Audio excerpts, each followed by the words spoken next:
गुरुबिक्स में आपका स्वागत है। आइए इस वीडियो में हम बाइनोमियल थ्योरम पर एक और एग्जाम्पल करें। ये एनसीईआरटी का एग्जाम्पल 15 है। इस एग्जाम्पल में हमसे कहा गया है कि find the term independent of x in the expansion of cube root of x plus 1/2 cube root of x to power 18 where x is greater than 0। हमें वो टर्म फाइंड आउट करनी है जो कि x से इंडिपेंडेंट हो, that means उसमें x का टर्म ना हो। तो आइए इसे सॉल्व करें। सॉल्यूशन, तो मान लीजिए वो जो टर्म इंडिपेंडेंट ऑफ x है वो r प्लस वनथ टर्म है, क्योंकि r प्लस वनथ टर्म क्या है, कोई भी जनरल टर्म है इस एक्सपेंशन का, इजंट इट। तो टी आर प्लस वन क्या होता है, t r plus one is equals to n c r x to the power n minus r y to the power r x plus y to the power n के expansion में। Similar expansion आपको दिख रहा होगा। अगर आप इसका कोई भी जनरल टर्म लिखेंगे तो कैसे लिखेंगे, मान लीजिए general term r plus oneth है, t r plus one is equals to n क्या है 18, तो 18 सी आर, यहां पे x की जगह क्या है, cube root of x, that means cube root of x to the power n minus r, n क्या है 18, 18 माइनस आर इंटू y क्या है 1/2 into cube root of x, so 1/2 into cube root of x to the power r, isn't it. ये क्या है, ये इस expansion का कोई भी एक जनरल टर्म है, isn't it.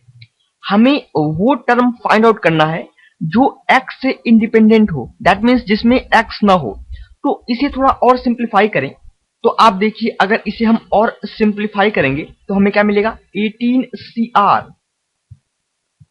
Cube root of x, that means x to the power 1/3, x to the power 1/3 to the power 18 minus r, that will be x to the power 18 minus r by 3, isn't it, into 1/2 into cube root of x to the power r, that is equals to 1/2 to the power r into 1 cube root x का मतलब x to the power 1/3 to the power r, that is equals to x to the power r by 3, isn't it, x to the power r by 3. Okay, now that is equals to 18cr x to the power 18 minus r by 3 into 1/2 to the power r into x to the power r by 3। ये कोई भी r plus वनथ term है। Okay, अगर आपको ऐसा term चाहिए जो कि x से इंडिपेंडेंट हो, जिसमें x ना हो, दैट मीन्स ये दोनों आपस में कैंसिल हो जाए। अगर ये दोनों आपस में कैंसिल हो जाएंगे तो आपके पास क्या बचेगा, 18cr into 1 to power 2r, जिसमें x का कोई टर्म नहीं होगा, that will be independent of x, isn't it. और ये दोनों कैंसिल कब होंगे, जब इनके पावर सेम होंगे, isn't it. So for term independent of x, for term independent of x,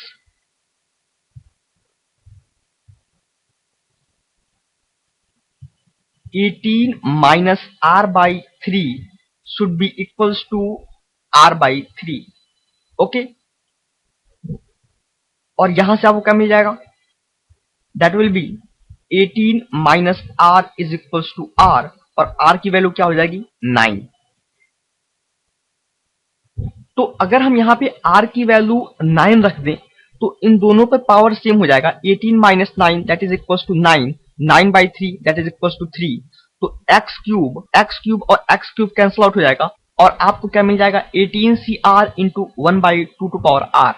तो यहां से आप दो चीज कंक्लूड कर सकते हैं, वो कौन सा टर्म होगा जो कि x से इंडिपेंडेंट होगा। अगर r को आप यहां 9 पुट करें, 9 प्लस 1 दैट मीन्स वो 10th टर्म होगा जो कि x से इंडिपेंडेंट होगा, और उस टर्म की वैल्यू क्या होगी? उस टर्म की वैल्यू होगी t of 9 plus 1 is equals to n। n क्या है आपके पास?